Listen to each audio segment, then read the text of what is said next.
Everybody's got patterns. And until you know the patterns, you cannot fix them. So this is what I'm about to tell you. The ball, even though they're kind of the same, can change. If I were going to pick one fundamental in the game of golf, it would probably be...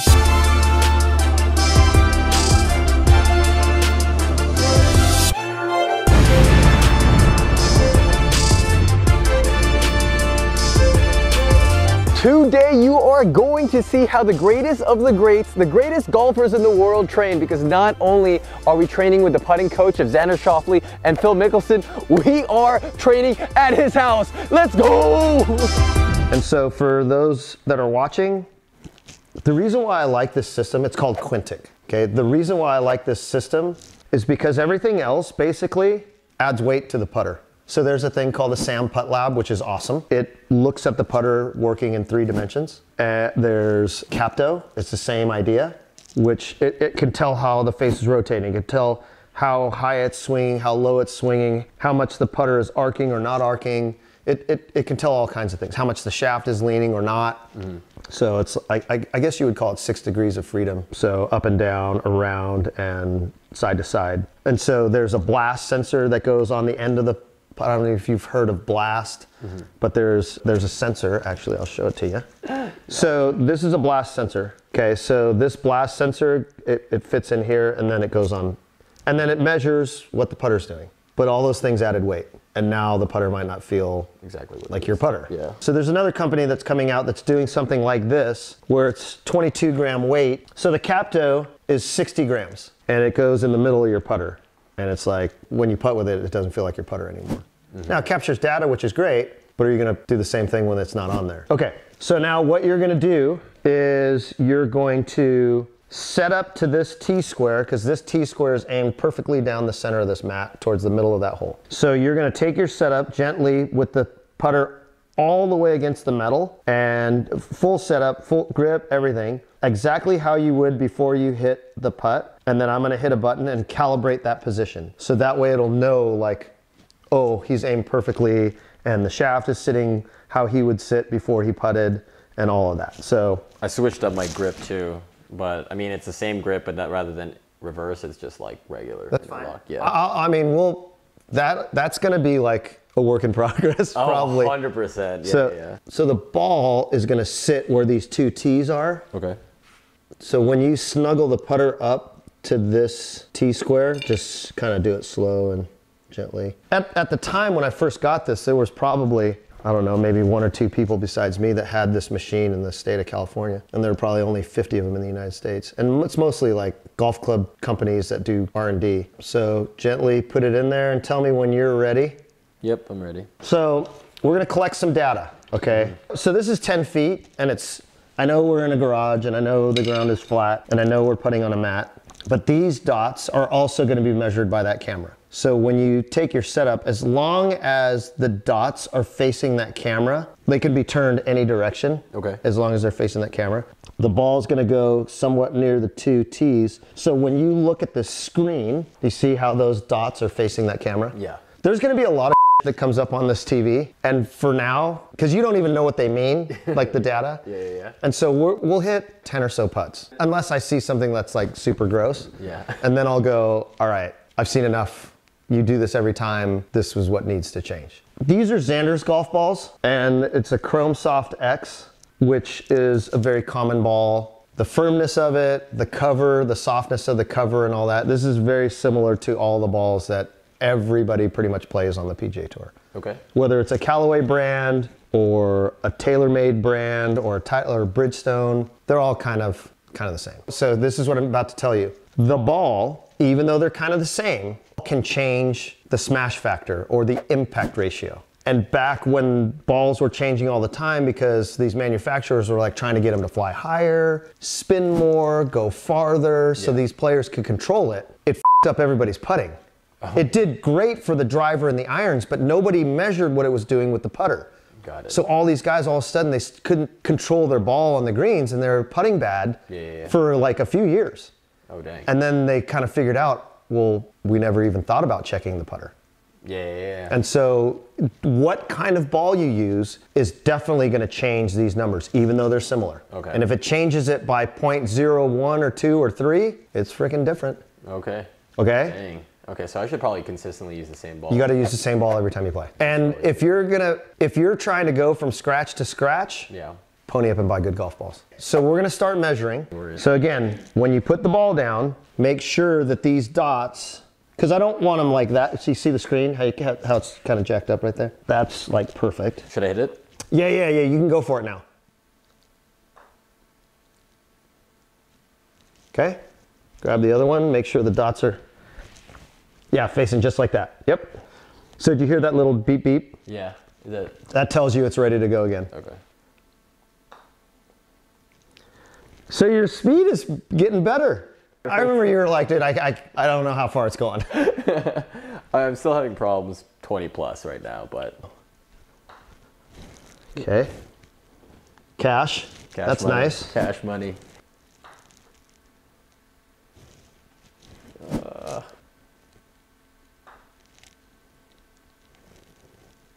Okay. Oh, God. Oh my God, dude. It's bad. No, it's really freaking good. There's some things that are unbelievable how good they are.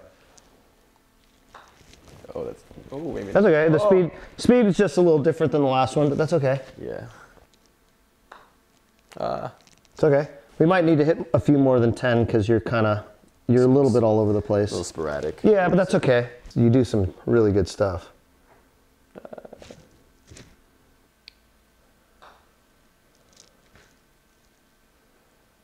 Oh, Yep. that felt good.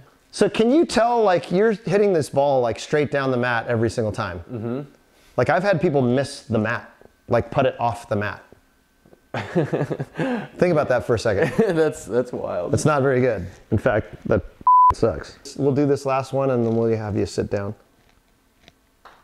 Oh, I didn't. That's okay. That's bad. That's okay. It's okay. It's okay. The face of your putter, it has these grooves on it. And so these grooves are meant to make the ball turn over and roll. Okay, so I don't want to bury other putter companies, but there's some putter companies that make really nice expensive putters, but there's no technology in them. Mm-hmm. Like they don't talk at all about like how good their putters are in terms of game improvement. And so you have a putter like this that has a different face.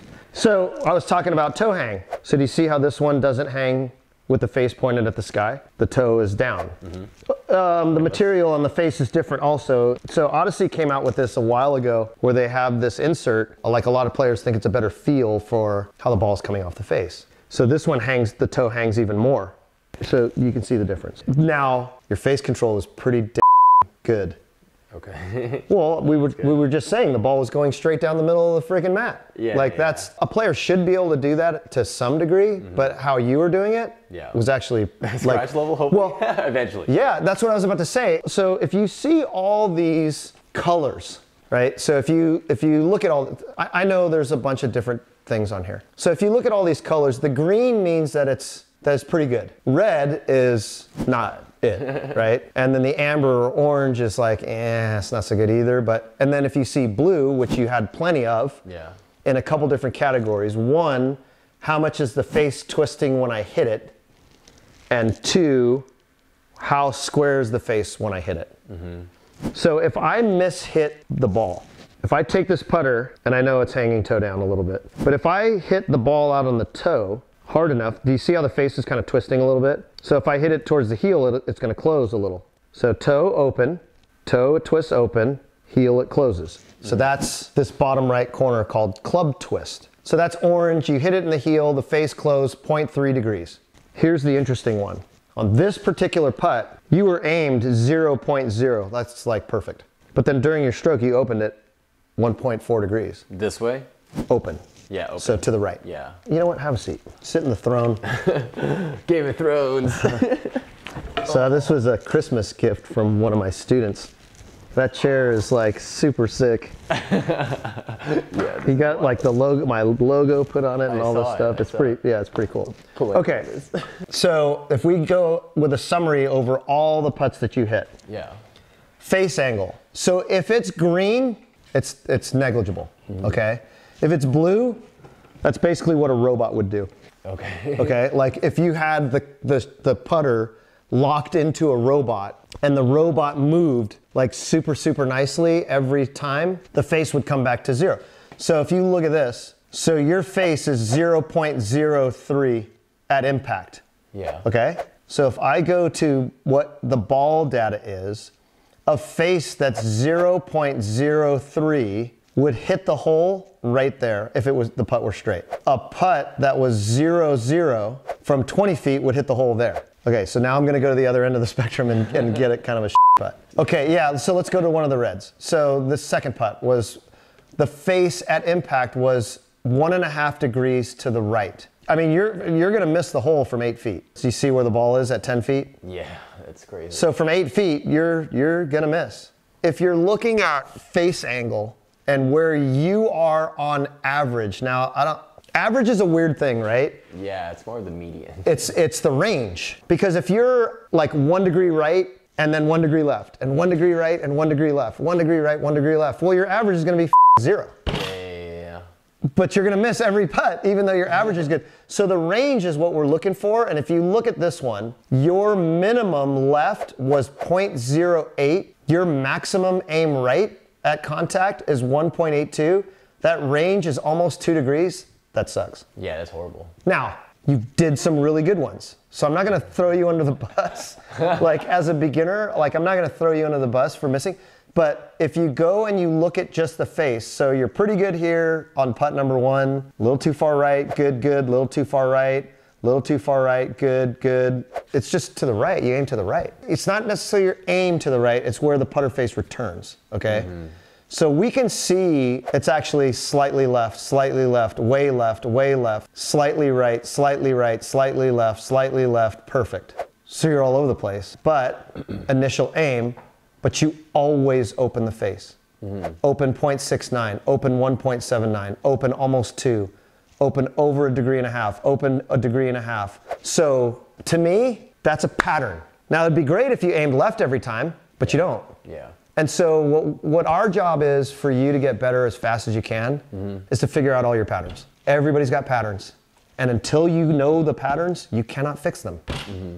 Like I said, you had some really, like when you return the face to the like blue 0, I was like, dude, that just shows your dexterity. It shows your coordination, and that's fantastic. It would suck if all of them sucked, because I'd be sitting here like, why did I agree to work with this guy?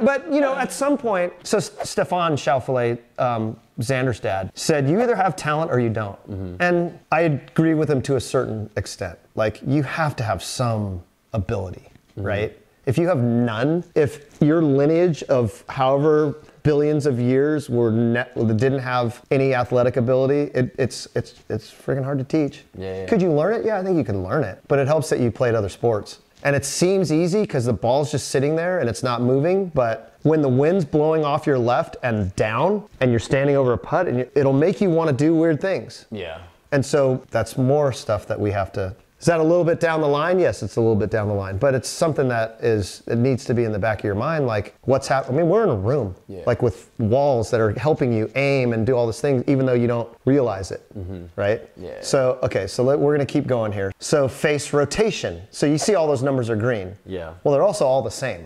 How that face is closing is the same every freaking time. Guess what we're not going to talk about anymore? Face rotation. We're not going to talk about face rotation because you do it the same every freaking time. Okay, where you hit it on the face. So this is good for all your viewers. If I were going to pick one fundamental in the game of golf, it would probably be contact, no matter what club it is. Yeah. I need to hit the driver in the center of the club face. Mm-hmm. I need to hit my 7-iron in the center of the club face. I need to hit a wedge in the center of the club face. I need to hit the frickin' putter in the center of the club face. Yeah. Because if you don't, the same gear effect laws apply. Toe strikes cause hook spin. Heel strikes cause cut spin. Low on the face could spin backwards, depending on the loft, right? Yeah. High on the face could put more overspin. Like the same, it just happens at a slower pace because this is a precision shot, right? This is a finesse. This is not a power shot, but the same rules apply. So centeredness of contact is huge. Now, I mean, there's going to be people that argue with that all day long. Oh, well, speed's important. And I think green reading is important, like huge. Because if you can't read, well, then putting's luck. And so you need to be able to aim. And so somebody with a 7-iron would say, well, I need to be able to aim correctly. And that might be the most important fundamental. But if you don't hit the ball in the middle of the club face, then how can you predict how it's going to come off? And oh, by the way, if I miss the face, the ball speed's going to change. You follow me on that? Yep. Okay. Okay. So your speed is getting better. I remember you were like, dude, I don't know how far it's going. I'm still having problems 20 plus right now, but. Okay. Cash. That's money. nice. Cash money.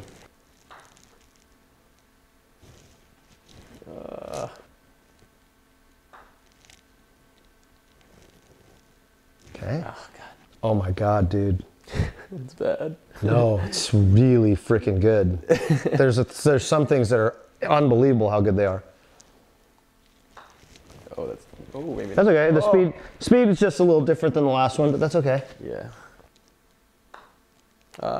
It's okay. Okay, so let's go to ball speed. Well, your ball speeds were all pretty good. Remember I was going to say they're all around 4 miles an hour? Putter speeds, about the same, a couple miles an hour, 2.5 miles an hour. Acceleration, 1 mile an hour to almost 3 miles an hour. So the putter's moving at different speeds through the golf ball on every single one of these putts. That's not good. No. I'll try and explain this the best I can.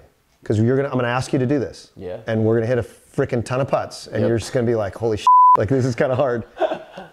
No matter what putt I'm hitting, if it's a 3-footer, 4-footer, 50-footer, I want the putter's acceleration to be similar, okay? Yeah.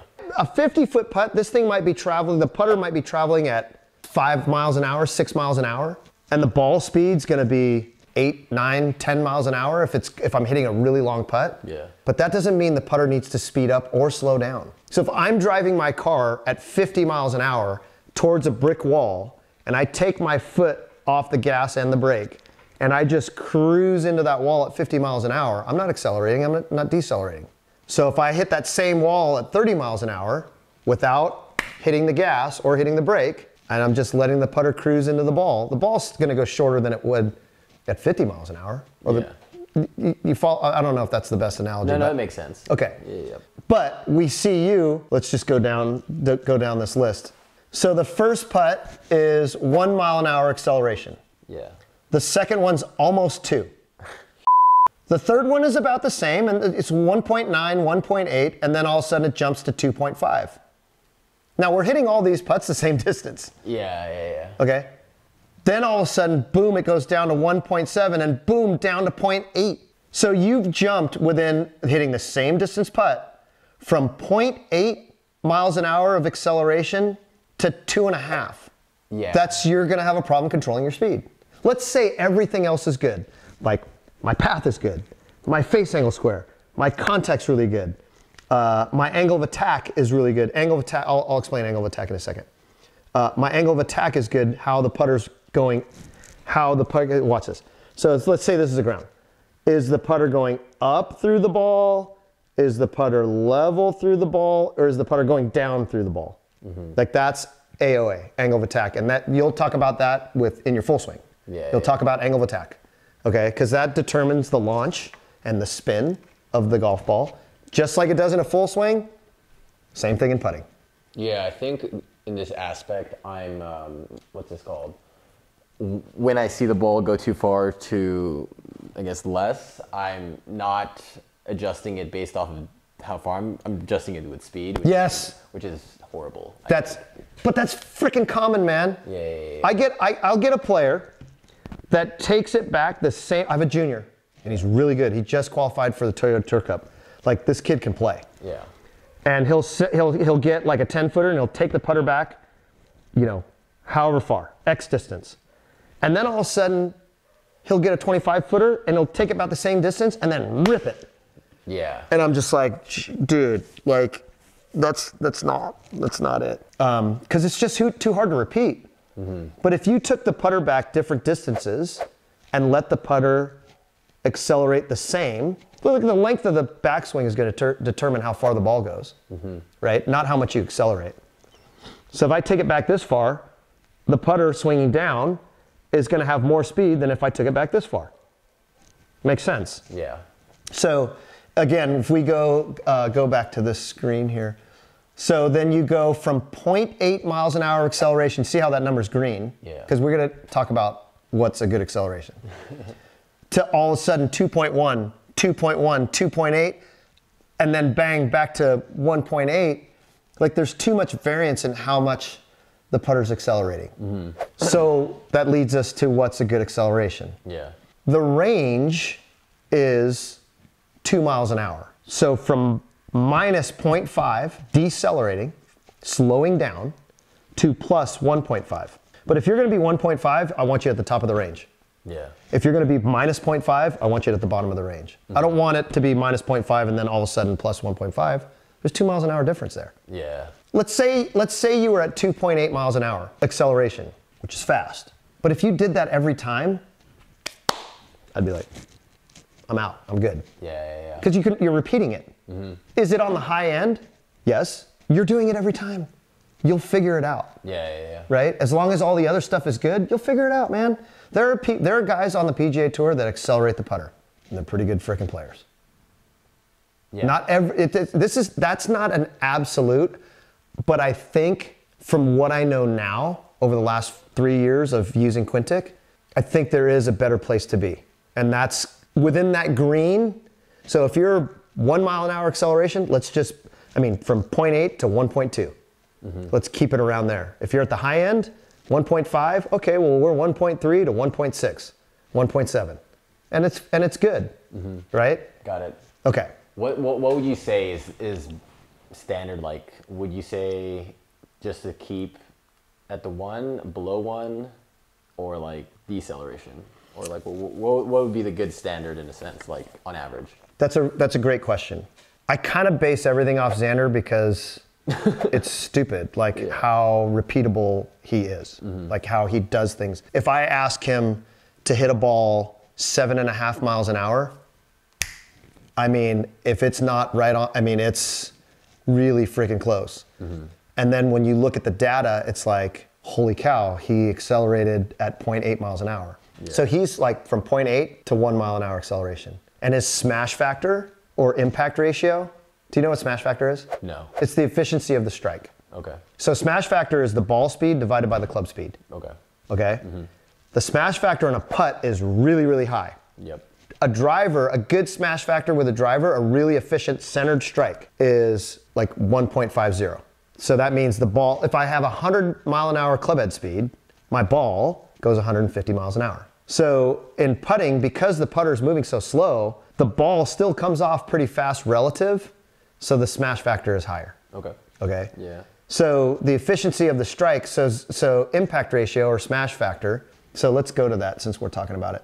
Because they're related. How the impact ratio and the acceleration are related. So here you have 168 impact ratio at almost 2 miles an hour acceleration, 163 impact ratio with only 1 mile an hour acceleration. So if you speed up, the ball is going to jump off the face. If you're not really speeding up that much, the ball doesn't jump off the face very much. That's all that means. Okay. Now, I can move the same. If I took 3 different putters, and they're all different weights, super light one, super heavy one, right in the middle, and I move the same, the impact ratio on the heavier one is going to be higher because it's heavier. Yeah. If I took a freaking big ass hammer and hit a nail, it's going to do more damage at 1 mile an hour than a super light one at 1 mile an hour. It's physics, right? So, okay. And I know I'm talking a lot right now, and we're going to get back to you hitting putts. No, this is great. But we need to figure out what the most important thing is. So I'm going to be slightly accelerating a little bit. And that's okay. No, I'm saying that's ideal. If with Xander 0.81 is acceleration at 1, is that a... He's around 0.8 to 1 mile an hour. Okay. Acceleration. Yeah. One of my closest friends who's a golf pro in Sacramento, his name's Todd Smith. Yeah. Decelerates 3 miles an hour. He hits the brake. He's the best putter on the planet. One of them. Yeah, I think for me, a pattern I sense on the course all the time is when I decelerate, I hit my worst all the time. Yeah. And so I think I'm still trying to figure out which one's the best, and I've kind of realized the latter is really bad, and so I would prefer if I'm like accelerating a little bit. So maybe we could try that. Okay, so you didn't decelerate on any one of these putts.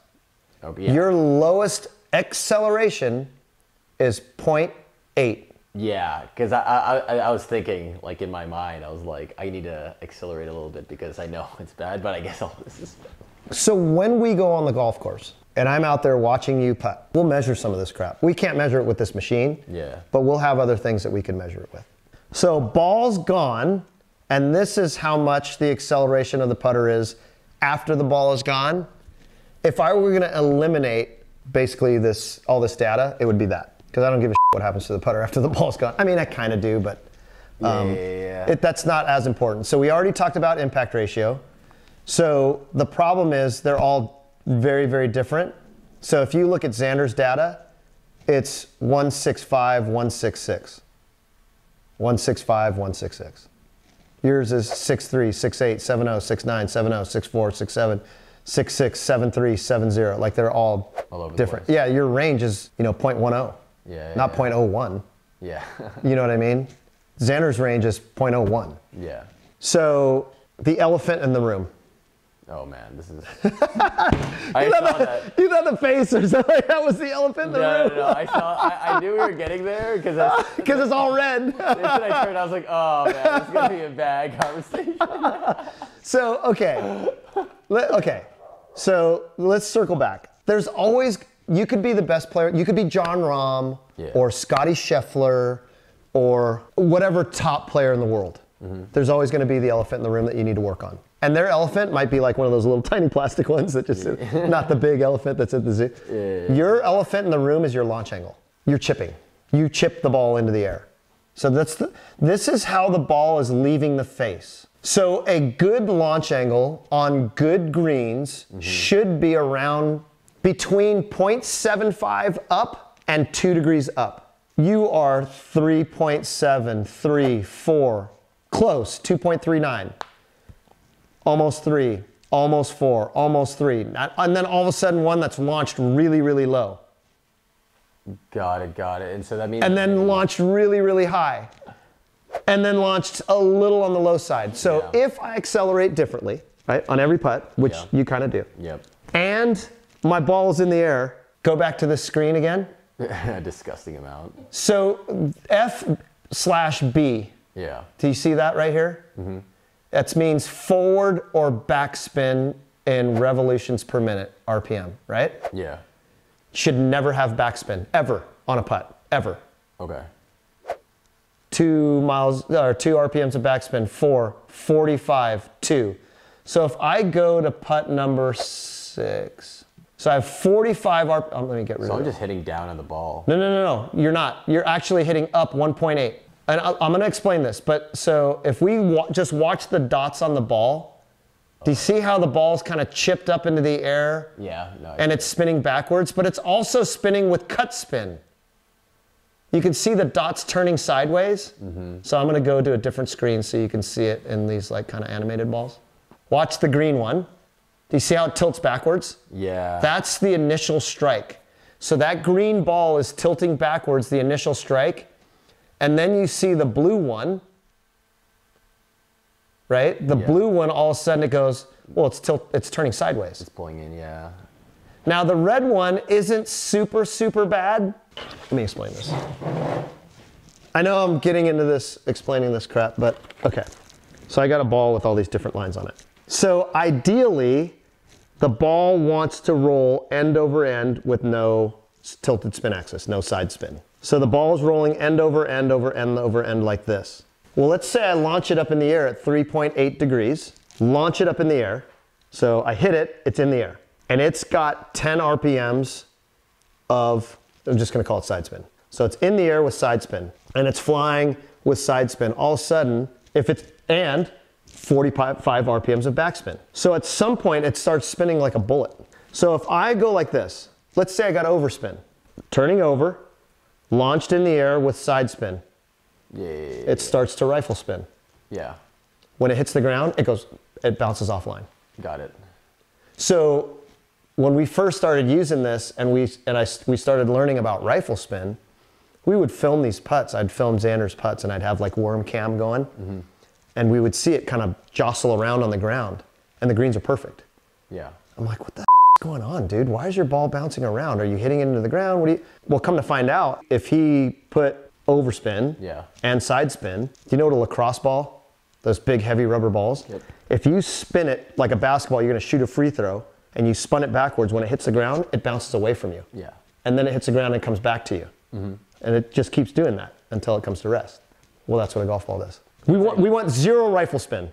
Okay, yeah, that makes sense. And so should I be hitting it like this? Slightly on the up. So then it's basically rotating. Slightly on the up, which you did. You went up, or 1.1 degrees, sorry. Your face angle was open 1.1 degrees. You launched it up at 3.85 degrees. So this thing is, you chipped it. It's in the air. With 45 back and cut spin. Cut spin, slice spin. Yeah. Do you slice the ball when you... Always. But that's easy to fix. And your ball didn't start its forward rotation for 2.5 inches. Every player wants to attain true roll as quickly as possible. Yes. You want the ball rolling as quick, but there's a skidding phase to it. I mean, once you hit it, it's not a true roll. It's not at 600 RPMs of roll. Yeah. So you hit it, skids for a little while, and then it starts to turn over and turn over and turn over. And now the drag of the ball on the ground is until it comes to a stop. It'll slow down. The forward roll starts to diminish because it's coming to a stop. But yours doesn't. I mean, that should say zero, because the ball should start skidding and then turning over. It should never say, well, it's not rolling until 2.5 inches. But that's because you chipped the ball into the air. Now, okay, if beginners knew this right away, and not to get like, you know that commercial, that Tubi commercial where the rabbits pick up the people and they throw them in the holes and they're like watching TV? It's like this commercial that came during the Super Bowl. Oh, I didn't. And you didn't watch the Super Bowl. I just watched the commercials in the Super Bowl anyway. But it's like going down a rabbit hole. They were like watching streaming all these things on these TV stations, and they're like, oh, I went down this rabbit hole. And anyway, so yeah, you could get all this information and go down a rabbit hole, but I just want you to be aware of it. And then figure out the elephant in the room. Yeah. Okay, so we're gonna go back to this summary. So launch angle, all these numbers are red. All these numbers are green, and well, a couple of these are green and red. And then side spin, you mostly had single digit side spin. If you have single digit side spin, you're not gonna have much rifle spin. You shouldn't. The lie angle of your club, your lie angle starts to go like that, where the toe leaves the ground. So we want the putter to swing and stay the same level. We don't want it to swing and go like that, or like that. We want it to stay pretty toe and heel pretty close to the ground. Your lie angle changes 3.2 degrees. It's a lot. Yeah. If you see Xander's, it's freaking zero. Yeah. His lie angle never changes. I think that's back burner. But I don't know, we might make a change and that might change. Yeah, that was like my next question, is like how much of this is directly correlated? Yeah. If the launch angle, if we fix that and then it just makes everything green. Yes, okay. That would be magic. So we always want to fix the cause. Yeah. So my pro at the club, at the Grand, he's always like, what's the cause? What's the cause? What's the cause? Because you can stand there and trying to fix the effect. This effect one week, that effect the other week, that effect the next week, instead of fixing the freaking one thing that fixes everything. Yeah. And that's what we want. As I look at the launch angle and I look at your attack angle, remember I was saying, is the plane taking off or is the plane landing? Or is the plane just kind of cruising on the tarmac, right? So you swing up at the golf ball on average 0.74. On average. Most of these numbers, attack angle, are green. Did you hit down on one? Yes, you hit down on one. But most of them are really, really good. So if my attack angle is good, but my launch angle is high, if you look at this one over to the right of launch angle, it's the shaft angle. Well, when I strike the ball, am I leaning the shaft forward? Well, if I lean the shaft forward, what would the ball do?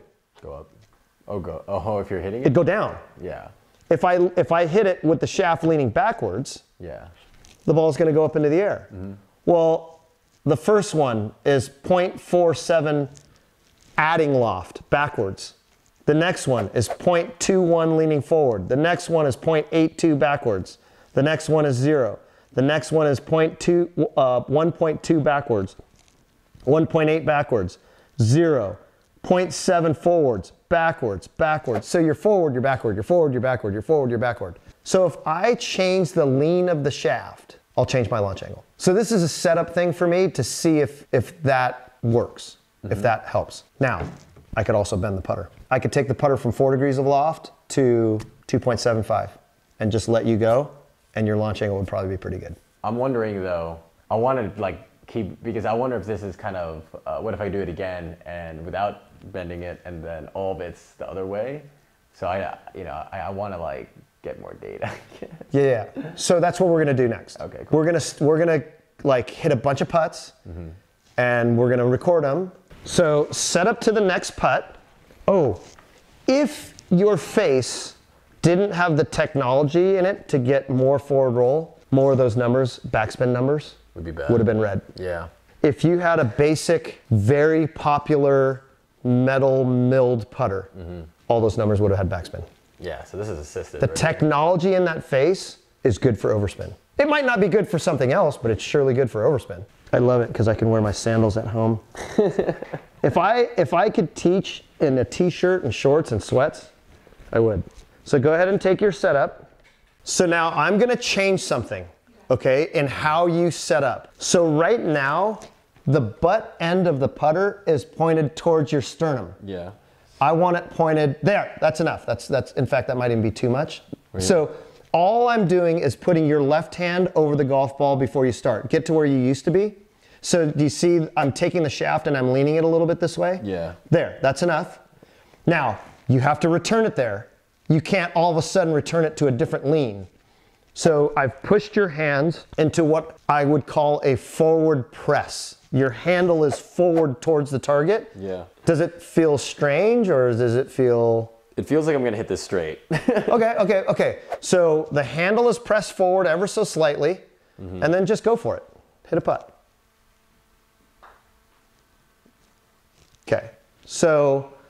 Okay, so the shaft angle is leaning forward 1.24 degrees. Yeah. You hit down on it, that's okay, I'm not talking about that. You still launched it at 1.15. He started his stroke leaning the shaft forward at 1.73 degrees. So he was 1.73 this way. But during the stroke, he added loft to it, which means it didn't stay there. It kind of went backwards a little bit, a half a degree. So the shaft angle at impact was 1.24, because this number minus this number equals that number. So you changed it, you didn't return it where it was. Got it. If you had, I see. we'd be much closer to 2 degrees. Got it. It wouldn't be quite 2 degrees or under. So there was some wristy thingy going on. Okay. Okay? Yep. Let's change that. We're not gonna do that. No bueno. Yeah. Okay. Now, this is our second time together. And I'm putting you through like some next level.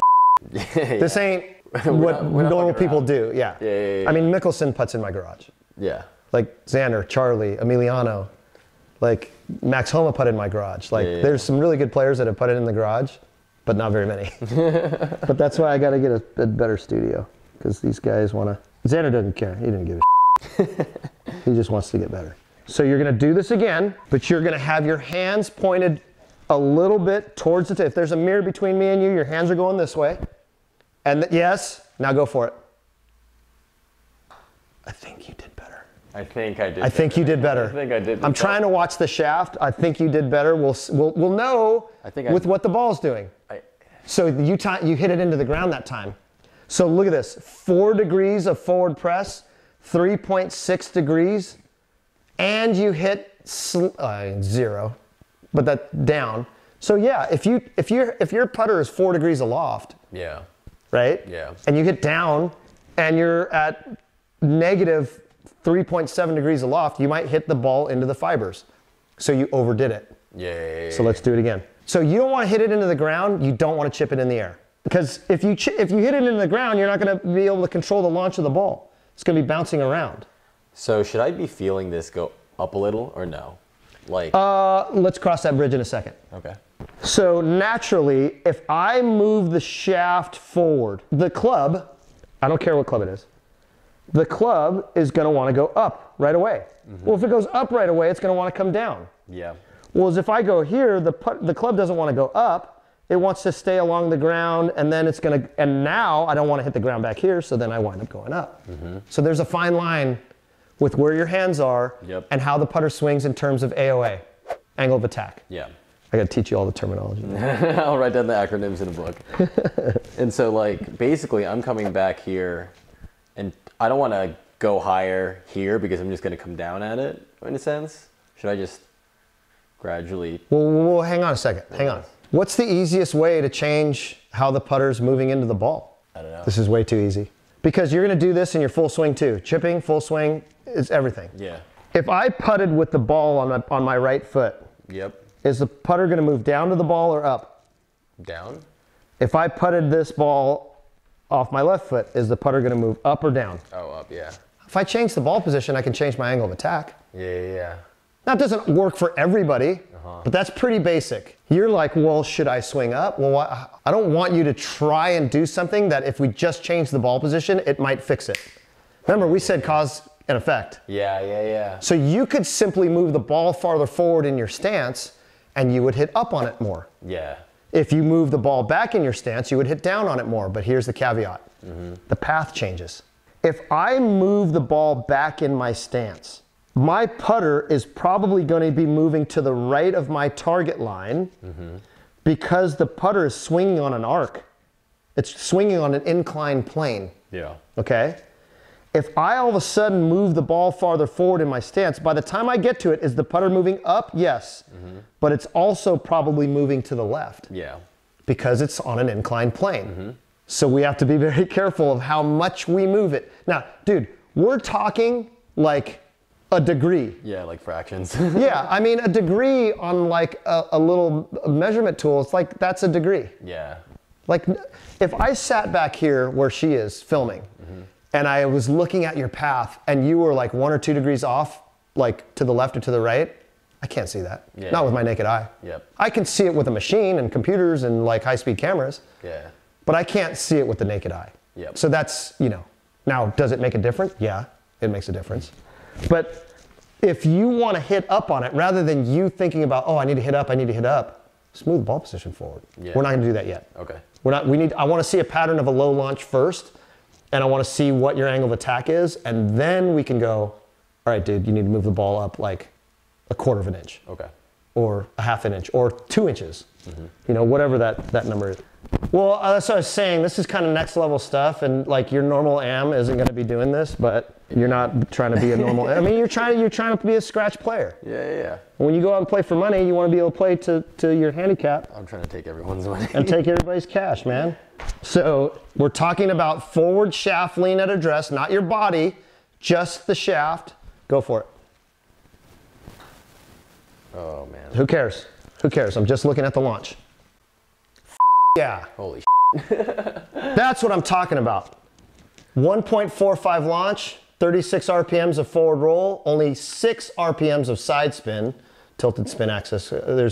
You were constant with your acceleration. Your face was just a little open. And you hit up on the golf ball 2.56 degrees. But the ball data is what I'm looking at right now. Like, I don't necessarily need to see the club data. Yeah. But your shaft angle is forward 1.37. So now you lean the shaft nicely on that one. Okay. Repeat it. All right, so forward shaft lean. That's enough. Go for it. Okay. Yeah, man. 1 degree launch. So when we get this right, and they're all green, I call it St. Patty's Day. We just passed it. St. Patrick's Day, baby. That's a good day. So 34 RPMs of overspin. Yeah. The ball it started its forward rotation as soon as you hit it. Yeah. It didn't take 2.5 inches. Now we're talking about speed control. It's like leaving the ball is leaving the putter face, like turning over instead of chipping in the air backwards. Yeah. Okay? You have 2 single-digit side spin, cut spin. That gets chicks. So let me ask you a question before we hit this next putt. Yep. It should go. Yeah, we're good. How do you feel right now about this data? Are you overwhelmed or are you okay? I'm getting pieces of it 100%, and I kind of know what to kind of change, but I'll need to assess it a lot more, obviously. But I love seeing all this data. I mean, my background is data, so. So the only thing we're talking about right now is the forward lean of the shaft. Yep. That's it. Yep. Okay? Okay. It's because that's correcting the launch. So good. That's too much. That's right about there. Okay. So it's kind of just barely left at your belly button. Yeah, now I kind of know where it is by looking right here. Yeah, that's fine.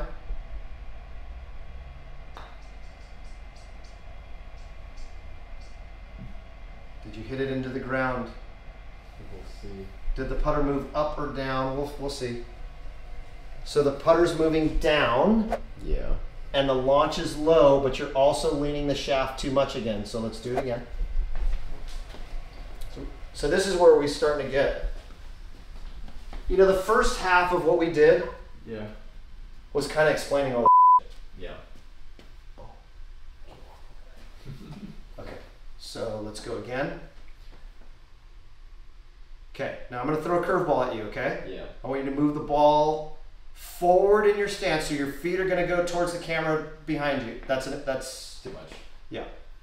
Okay, your hands are in good position. Go for it. So that's my curveball. So we've moved two things, but they're both pre-swing. Yep.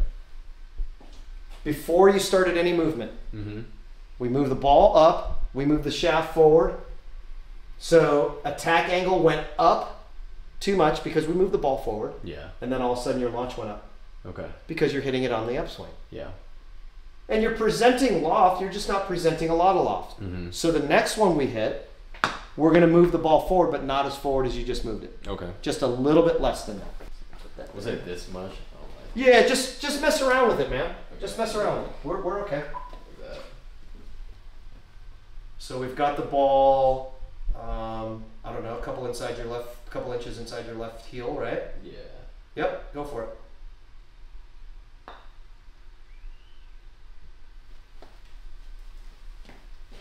See how we did.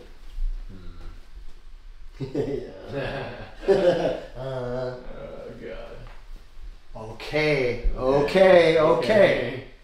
So Base angle. we're not leaning the shaft as much. Yeah. The ball didn't launch that high or low. You're 2.3. Yeah. Face angle's blue. That's robot. Yeah. That's great. Attack angle was only up 2 degrees. Like, that's pretty good. You didn't hit down on it. Yeah. So like I was saying before, you could try and hit up, you could try and hit down, but why not just move the ball position? Yeah. So now I need to launch angle a little low. I mean, dude, you're talking about something that you would never see it. Yeah. The only reason why we're able to see it is because we got this freaking high-speed camera. Yeah, but I need to be perfect. Like what? What are we doing here? Well, okay, let's backtrack. So there's going to be a time when you need to just play. You weren't coming down on a fast break ready to pull up because on a 3-on-2. Yeah. Because you were going to ball fake one direction and shoot a mid-range jump shot. Yeah. You know, there was no thought in your mind. You just reacted and pulled. Yep. And that's how you need to play golf. Now, in practice, I agree. Let's get it as perfect as we can get it. Yeah. When you play and you need to perform, goes out the window. Yeah, I can't be thinking about all this. But that means you got to do a lot of training. A lot, so it becomes second nature. Yeah, man. I mean, it's not like, it's just like, look, if you talk to Patrick Cantlay or any of these guys, guys, I don't teach them. The work that they put in when nobody's watching is ridiculous. I think that's the best part. But it is. That's the journey, right? That's the fun part. Yeah. Like Kobe talked about it all the time. Like the process was the fun part. Yeah. And then the performance was just like, dude, I practiced so hard. The performance and the competition was nothing. Yeah. You know what I mean? So, yes, we want to be perfect in practice in this room. Yeah. Over and over and over and over and over And over and over and over. You see that Marshawn Lynch? Yeah. I was like, And over and over, right? Yeah. You want to be perfect as much as you can in practice, but then when it comes time to compete, you just got to play. And then if you feel or see or hear something that's like not quite right, like, man, I just hit that putt and I could hear it skipping. Yeah. I had to have done something weird with my launch. Because you'll go out on the greens now and you'll hit a putt and you'll hear it go, Yeah. and you'll go, dude, my launch sucked. Yep. But did I hit it up or down? What did it do? Yeah. And then if we know now, so go ahead and take your setup with the ball just a little forward in your stance with a tiny forward press. Tiny forward press. A little more. Handle, good. And go for it.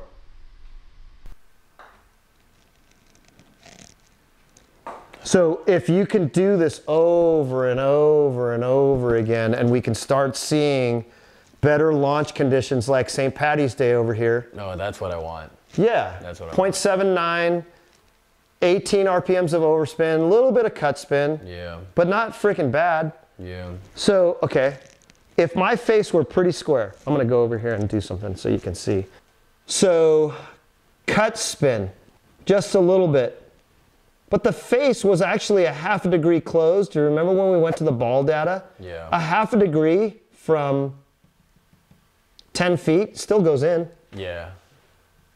From 11 feet still goes in. 12 still goes in, depending on the speed. 15 feet still goes in. A half a degree ain't nothing, man. Yeah. It's nothing. Now, like what we just say, in practice I wanted 0. I wanted blue. I want those face angle numbers blue. Yep. Blue tint. If you like Drake. Yeah. Blue tint. Okay. Well, if the face is closed and my path is literally 0, so face to path is 0, why the hell is there cut spin on it? Why did the ball spin with cut? Ball launched great. I have a little bit of cut spin, 9 RPMs. Negligible, dude. Less than, it's not a 2-digit number. I'm good. Yeah. Like, I'm good. Why is that happening? Is that because I'm bringing it in? Well, your path is 0. Yeah. So the putter was going really straight at the time you made contact. Yeah. And the face was pretty square at the time you made contact. Yeah. You hit it in the heel. Remember I said gear effect? Oh. If you hit it on the toe, hook spin. If you hit it on the heel, slice spin. It was your contact. Yeah. That's what caused the cut spin. Got it. So face angle is basically just this, right? And then, but I was basically like this. So you hit that last ball Like that. like that. Yeah. Instead of like that. If you'd have hit it like that, it would have hooked. It would have spun this way. Since you hit it like that, it spun clockwise Okay. instead of counterclockwise. Or just over. Okay. Make sense? Yep. Now, the subject that we were talking about, the ball position, angle of attack, and shaft lean, created what? Look at the numbers on the right. St. Patrick's Day. Yeah. It's freaking cash money, dude. Yeah. So Good launch, good roll, and now all of a sudden, speed control is going to start getting better. Yep. So I need to really. Okay. I already kind of dialed this in. Oh no. I don't know. That's okay. What are the numbers on the right? Oh man, the 33. Why so much hook spin? You hit that one dead in the middle, dude. 0-0. Why so much hook spin? If the contact was great and your path is 0 again. So I'm just hitting it right here. Nope. Look at the face angle. It's closed. Oh, it's 1.27. If the face angle's closed, you can put hook spin on it. I see. Like, this machine's crazy, man. This is wild. Yeah, that's why like we spend so much time in here. Like, if you can create a stroke that's repeatable over, dude, this is second lesson, man. Yeah, this is wild. It's number 2. Okay? Yeah. Wait till we get to number 500. Like, you're gonna come in here, we'll spend 15 minutes on this machine, and we'll go putt. Yeah. Oh my God. But right now, it's like, dude, like everything, like I'm doing different things. My face is closed, my face is square, my path is 0, my path is to the right, my path is to the left, my contact's on the toe, my shaft's leaning forward, my shaft's leaning backwards. I'm accelerating, I'm decelerating, I'm launching, I'm not launching. Like, everything was freaking kind of different. Yeah, well, not so much anymore. We've got the launch down. So it's the same amount of overspin as hook spin. So the ball's in the air with overspin and, hook spin. So now it's spinning like a bullet. So, okay, think about this for a second. I've got this anchored down into the ground. Yeah. My face is against the edge of the putting plate, right? I have tees here. If I don't return the face perfectly, 1.27 degrees, it's gonna hit that left tee. Yeah. Feedback, immediate feedback. If I hit the tee on the right, my face is open. I'm cheating a little bit because this is telling me where my face is aiming at address. Yeah. Just trying to freaking return it there, man. Yeah. You know what I mean? But at least it's giving me a starting point. And then you can move the thing out of the way and try. So here's a drill. I don't know where they're aiming, but put your putter right behind that and get the face touching basically both balls at the same time. And now go ahead and putt it. So which ball left first? The right one. Which means your face was what? Closed. Yeah. That's genius. So if they both leave at the same time, you know your face was equal. Yeah. But if the heel one leaves first, you know it got there first, right? The face was open. Yeah, that's a simple drill. I mean, dude, it doesn't get any more simple than that. Oh my God, that's such a, that's amazing. So if the putter face, if I had a ball here and a ball here, and the putter face came in like this, open, that heel ball is going to take off first. If the toe comes in closed, the toe ball is going to take off first. So pre-tournament warm-up or pre-round warm-up, and you're just like every other amateur that freaking plays golf. You got a 3 o'clock tee time, and you show up at freaking 2:45, right? You don't have time to spend 30 minutes on the plates hitting left to righters, right to lefters straight, because that's what my guys do. Yeah. They'll spend time setting up the plates. Okay, I've got a right to left, I got a left to right, straight. They'll hit a bunch on the right to left, hit a bunch on the left to right, hit a bunch on straight. And if they get it through on all the different angles, right? Yeah. Well, when the ball's above my feet or below my feet, I know my ball's starting where my face is aimed. Yeah. Because I'm getting it through the plate. So that tells me before I go out and play, like my ball is starting on where I'm aiming. Yeah. So now I just got to read it correctly and aim, and then hit it the right speed and launch it the correctly. Do all this other crap. We'll get all there. Right? But if I don't have that, and I'm running late and I got to get to the tee, I can put down a couple balls, putt this way, putt that direction, all different directions to slope, and I want those 2 balls starting at the same time. That'd be worst case scenario. At least I'm getting some feedback of where my face is aimed relative to the direction I'm swinging. You follow me? Yeah, no, I'm just now thinking, like, if I could do this position and get this to basically execute it, I think I'll get it pretty good. Yeah. Relatively. Well, but you already had the face. I mean, dude, it's not like you're, what's the worst one you've had? 1.5 degrees off, a little more than 1.5 degrees off? Yeah. That's not that bad, man. Is it what I want? Is it what you want? No. It's not what I want. You want it frickin' blue tint. Yeah, I'm trying to be robotic right now. Oh, no, I don't know. That's okay. What are the numbers on the right? Oh, man, the 33. Why so much hook spin? You hit that one dead in the middle, dude. 0-0. Why so much hook spin? If the contact was great and your path is 0 again. So I'm just hitting it right here? Nope. Look at the face angle. It's closed. Oh, it's 1.27. The face angle's closed, you can put hook spin on it. I see. Like, this machine's crazy, man. This is wild. Yeah, that's why, like, we spend so much time in here. Like, if you can create a stroke that's repeatable over, dude, this is second lesson, man. Yeah, this is wild. It's number 2. Okay? Yeah. Wait till we get to number 500. Like, you're gonna come in here, we'll spend 15 minutes on this machine, and we'll go putt. Yeah. Oh my God. But right now, it's like, dude, like everything, like I'm doing different things. My face is closed, my face is square, my path is 0, my path is to the right, my path is to the left, my contact's on the toe, my shaft's leaning forward, my shaft's leaning backwards. I'm accelerating, I'm decelerating, I'm launching, I'm not launching. Like, everything was freaking kind of different. Not so much anymore. We've got the launch down. So it's the same amount of overspin as hook spin. So the ball's in the air with overspin and, hook spin. So now it's spinning like a bullet. Blue diamonds, blue tint. Yeah. Shout out to Drake. I wonder if Drake plays golf. Drake's gonna follow this channel one of these days. I guarantee it. Blue tint. Blue diamonds, blue tint. Oh, dude, when that song first came out, and we were in here looking at it, I'll be watching Xander on the golf course. Blue tint. That's awesome. Yeah. That's awesome. And nobody knows what it is except for us because it's the blue numbers of the face.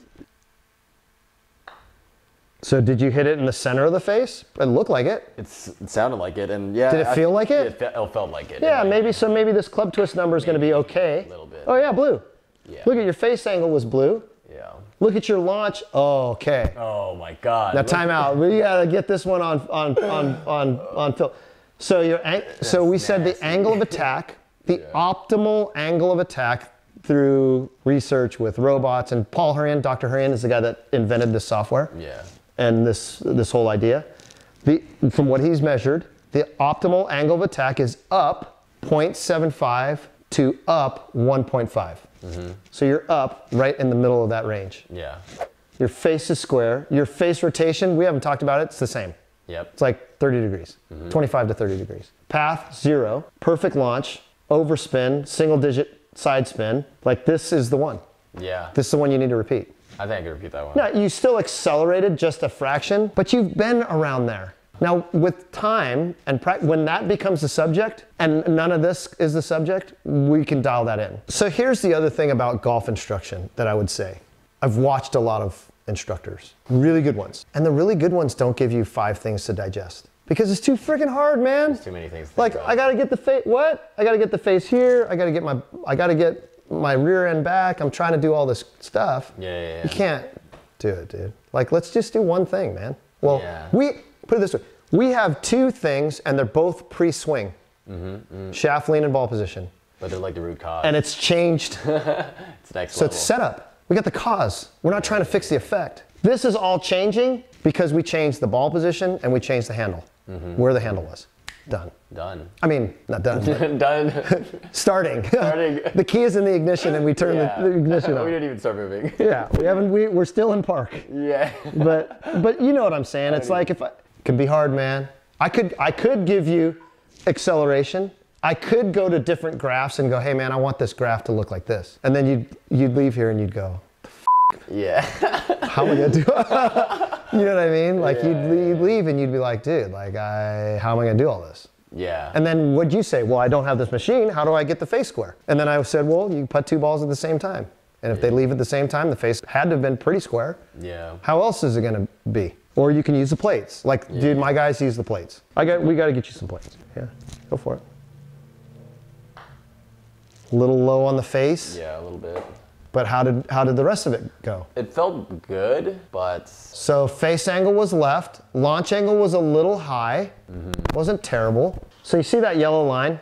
So this yellow line, right? That's the bottom of your putter. That's where it's moving through the ball. Well, that means you're hitting it low on the face, which could create backspin. Now it didn't, but it could. Your other ones had like 50 RPMs of overspin on it. Yeah. Forward roll. That one only had 14. The technology in the face of that putter helped you just now. So that could have been actually way worse. That could have been really bad, but it wasn't as bad at all. Yeah. Because of the technology in the face. So the ball was like right here, and I kind of just like, rather than going this way a little bit, I was like this way. And so when I hit it, I think Just didn't catch it at the right point of the swing. Yeah, maybe. yeah. Maybe if I'm understanding you correctly, it seems like this saying that I'm going down at it, right? no. You're still going up. 1.76 up. So attack angle. Normally it says angle of attack, AOA, but the attack angle is up 1.76. So that's really good. 1.5 is good. Mickelson is up 5. Okay. I don't care. He does it every single time. And he has a putter with 7 degrees of loft and a big time forward press. So he's this. He does it every freaking time, man. He's a Yeah. machine. He's a golfing genius, okay? Top 10 players, best player ever. Won a major at 50 years old. I was on putting watch for that one. So face angle here, then it looks like I closed that. 2 degrees. Yeah. Yeah, that's no good. But where did you start? You started left, 0.73, almost a degree left, and then you closed it more. Subject is not face angle. The subject today is ball position and shaft lean to get the launch right. We do face angle another day. You can do face angle on your own. Yeah. If you said, you know what, dude, it's not raining on Thursday afternoon, I'm gonna go frickin' to Torrey and I'm gonna go putt. You can do face angle drills until your eyes start bleeding. That's Yeah. fine, but that's not what we're measuring right now. Okay. So you're looking at it, so am I, I'm not blind. I'm looking at it. I'm looking at it. I'm just not commenting on it every time because I'm looking over at this side. I want to make sure that frickin' ball, you're not chipping it. You were literally chipping the ball in the air with backspin. So do you want me to pull up one of those old putts? So when I'm doing my thing is like, okay, so the launch angle is up, but I'm hitting it up still. You're hitting up. And so what is causing, is it too much? Like, so your angle of attack was up a little bit, but your shaft is leaning forward 2 degrees. So that one's a weird one. yeah. I don't know why. I don't know why. I can look at this. I'm not afraid to tell you I don't know either. Sometimes I just don't know. But don't tell that to my wife. As far as she's concerned, I don't know nothing. All right, so go ahead and take your setup again. And we're gonna get that ball position that we like and the forward handle that we like. I'm just gonna watch it from down here. So center face contact. It looked pretty close to center. I don't think the face was that open. Yeah, man. It's the 0.26 and 0 path. Little bit Healy actually. right here, right? A little bit, yes, did you feel it? Yeah, I felt it. Okay, so contact. Yeah. We said earlier when we first started, if you could pick one fundamental, just one, and somebody was holding a gun to your head and said, what's the most important thing in golf? I would probably pick contact. So if I hit the ball with cut spin, could that make it jump sideways? Yeah, it could. It could. Yep. It could. It's not always, but I guess it could. The launch wasn't that high, but you hit it really low on the face. You see that? Watch, when I put these colored lines in there again, that yellow line is gonna be over the top of the thing, of the middle of the ball. So you topped it. I mean, who knows? If the ball is launching low and you hit it on the top, could that have been more of the cause also of hitting it down? Yeah, so should that go a little lower? Yeah, this yellow line needs to be below the equator of the ball. It needs to be down here. Right there, so I felt that too because I'm like, I wanted to kind of go like this, right? Like forward spin. Yeah. And so I basically brought it up rather than kind of just. Okay, so let's go back and look at this particular putt. Yeah. So your angle of attack is up 2.6 degrees. That's over a degree too much up. So if the putter is moving up, I have a greater chance of catching it off the bottom of the club. If my putter is moving down, I can hit it higher on the face. Now, not always. Think about a chip, right? I'm trying to chip and I hit down too much and the club goes straight into the ground, the leading edge digs because I'm hitting really, really down. I chunk it and I hit it high on the face. Or I'm like, oh shit, I don't want to chunk it. And then you're like, yeah, you don't want to hit down, you know, and then you hit it, I call it frickin' hit it right in the forehead. And then the ball just goes across the green because you hit it really low on the face or thin it or blade it or skull it or whatever you want to call it. Yeah, that's what I do a lot. Right, so, well, you just sculled this putt. You just sculled it. You hit the leading edge of the putter, the lowest part of the putter is in the middle of the ball. But on that particular one, could the ball position have been too far forward? Because your angle of attack is up and you hit it low on the face. So these are the things that when you start putting by yourself, you're like, okay, I hit it thin, didn't feel very good,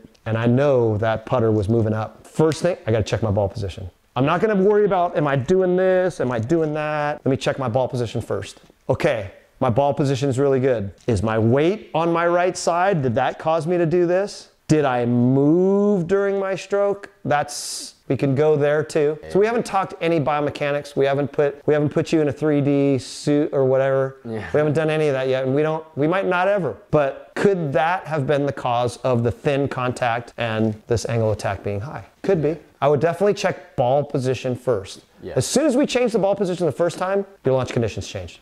Yeah. So for that, for example, that was kind of just a feel thing. I was like, oh, okay, that felt like that. But is there any like objective way to kind of just figure out that I was like, oh, I topped it without like just feel? Yeah, I mean, you could put your camera on the ground. So like what I'll do sometimes is I'll have people put the camera down in landscape and put a tee and then lean the camera against the tee so like it's this far away from you, you know, however many feet, a couple feet away, 3, 4, 5, 6 feet away from you, and then record it. And you can see if the putter's moving up or down too much. Okay, that's genius. Yeah, I'll do that. And you can also see if the ball's launching. Yeah. That's what we'll do it for. And I'm gonna, yeah. Because you don't want to see any light underneath that freaking golf ball after you hit it. You want to see it just kind of go, ooh, yeah, and turn basically over. this thing Yeah. right here. Yeah. Yeah, so that's actually, so before this machine came out, and I talk about Carl Welty on everything that I do. Yeah. Carl Welty is the reason why I'm where I'm at. Like, Carl Welty ultimately is the reason why Xander's where he's at in terms of his putting. Yeah. Because a lot of this stuff Carl was doing before this machine, I'm telling you, this is 50 years ago, man. So what he did was he drew a cross on the ball. And so if the cross is sitting like this, right? Not normally you would put the line pointing towards your target. If it's sitting like this and the camera's right there, right? Yep. And it's on the ground, you can see if the ball is going this way or if the ball is going this way. You can also see if the cross is turning sideways. Yeah. He was doing this before this.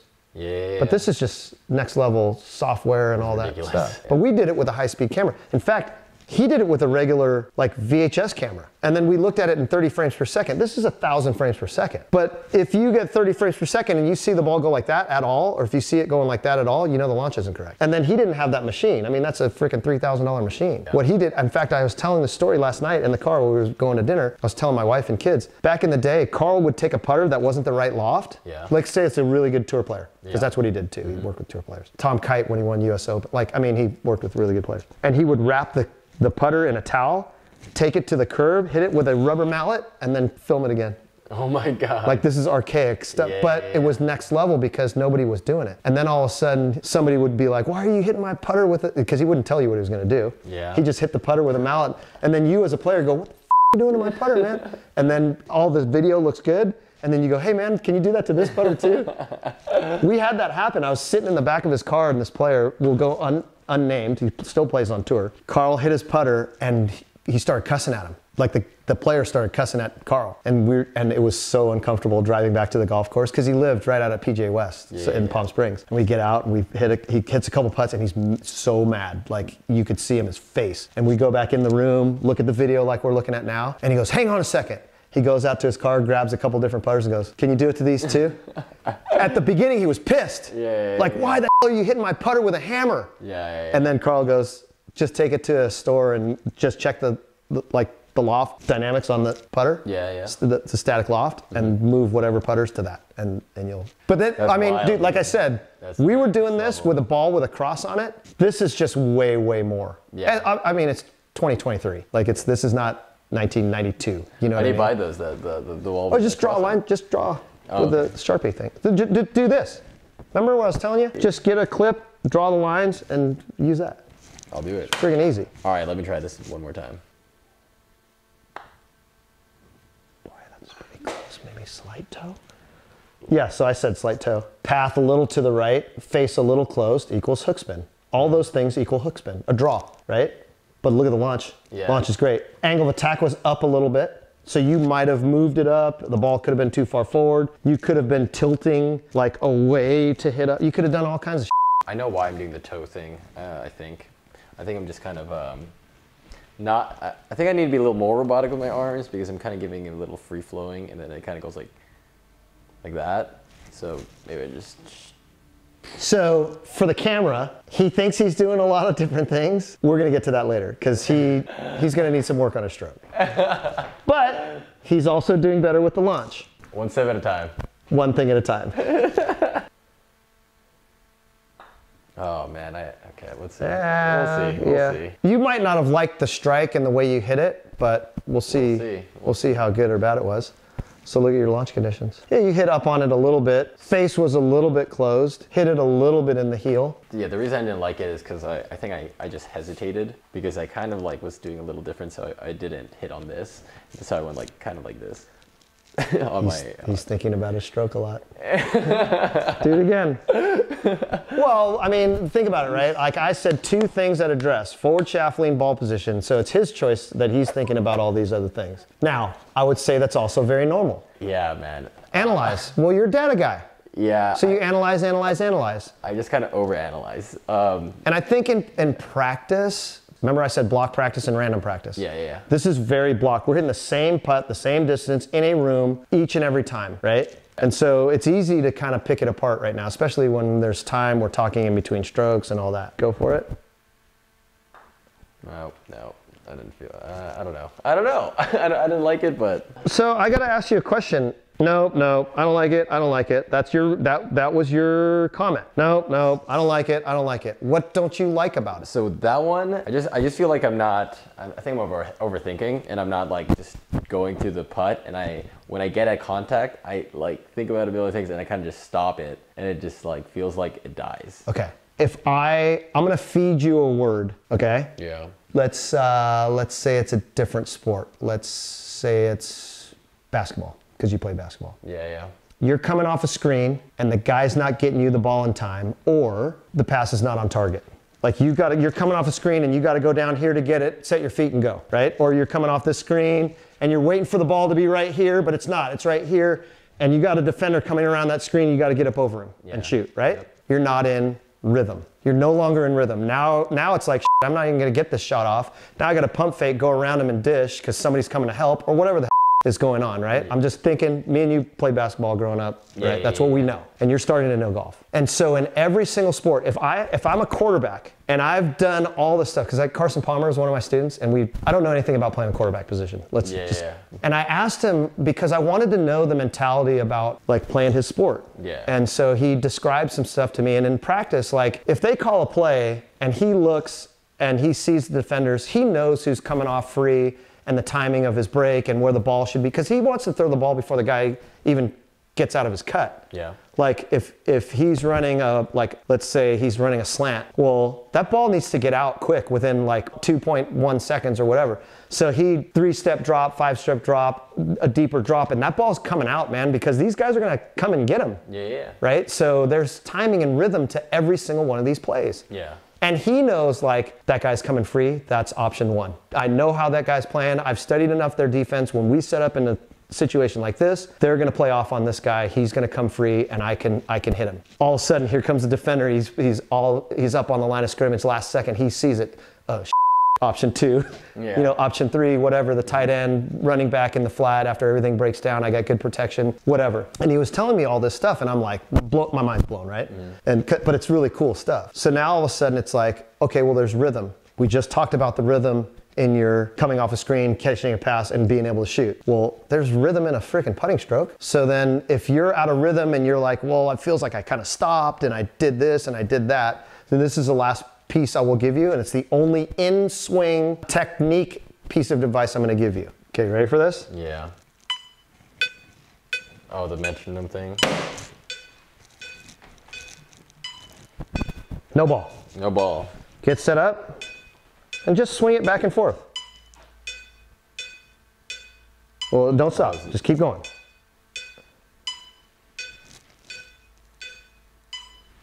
I'm gonna help you. Yeah.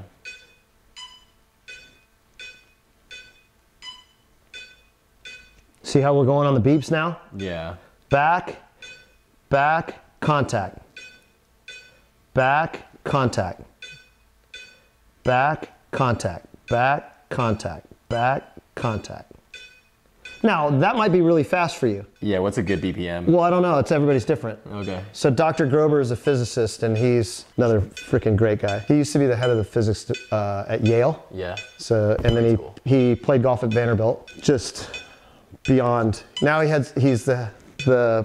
works for a hedge fund and he's predicting the market through physics. Of course he is. Which I don't know how that works, but I guess it works. And so what he was saying, that he called it resonance. Mm-hmm. He didn't call it tempo or timing or rhythm. It was like, he was like, it's a sine wave and it just goes up and down and up and down and up. Yeah. Right? But everybody's resonance is different. So you need to find your own. If you're like, this feels fast. But it just needs to be. Then slow it down. And then be on that beat. Yeah. And so then you would never stop. Yeah. So I don't like players practicing with headphones in.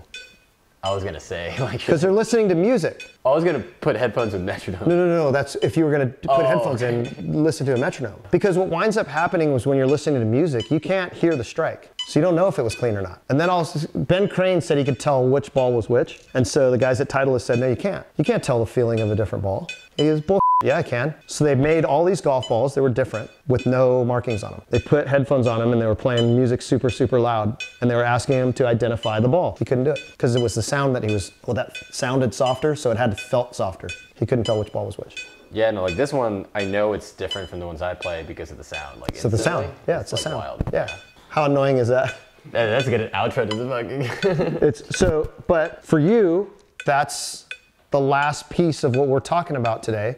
Yeah. And this is simple. You can go to the green with a rhythm, and now the rhythm might change for the length of the putt, because you might feel really, really fast. If you're hitting a lag putt, you might need more time. But maybe we can group those in like 10-foot increments because the time might have to change. Like this is 80 beats per minute or whatever it is. So you might need 78 beats because you might need time to get the putter back. So because if it's too short, you're gonna have to accelerate and then all of a sudden that number is not green. Remember what we were saying? I don't care how long the putt is, the acceleration rate has to be the same. So 2-degree launch, I mean, this is a really good putt. Yeah, I was gonna say this is not even that bad, but no. I think I'm like. But in your head, yeah, because you're just like any other athlete. You want it now, you want it right away, you want everything, and you want to be able to do it right. Yeah, it's bad. Well, dude, I used to teach LaDainian Tomlinson. Do you want to talk about somebody that was freaking uber competitive, and if he didn't get it right, he was like, this needs to be right. Like, this is unacceptable. Yeah. Like, I'm slicing it, and I don't want to slice it. Come on, man. Yeah. Like, let's go. He'd stand over the ball and go, come on, man. Freaking, let's go. Come on. Mo Williams was the same. Mo Williams, dude, he's an NBA champ. Yeah, man. And, dude, you want to talk about athlete and speed. Yeah. You know, he's freaking point guard. Dude, and he could hit his golf ball. Oh, but these guys, they're, listen, if I started playing the piano tomorrow, I'd want to be able to play it, like, great. Instantly. In 3 days. Yeah, but it just doesn't happen. It's not. That's not realistic. But I think that's good for the competitive nature and your learning curve. Mm-hmm. It's just gonna make it faster because you just be like, man, I need this and I want it now, so I'm gonna freaking grind it out. But today we got a little. We've got progress. We've got 2 pre-swing, ball position and shaft lean. Yeah. We didn't have to bend the putter. It's 4 degrees aloft, 72.25 lie. For right now, the lie angle is what it is. Now we saw the lie angle. It was a little toe up, but I didn't even mention it because that's not the subject. And then the in swing, so you don't feel so out of rhythm, find your comfortable, put your headphones in, practice it for a little while on, turn it off, see if you can do it, turn it back on, see if you can do it, turn it off, see if you can do it. Okay? And then we improve the other stuff later. There's a lot. I mean, this is just the beginning, bro. I know, dude. Let's go. It's just the beginning. Man. Hey, Derek, thanks a lot. You got it. Dude, that was wild.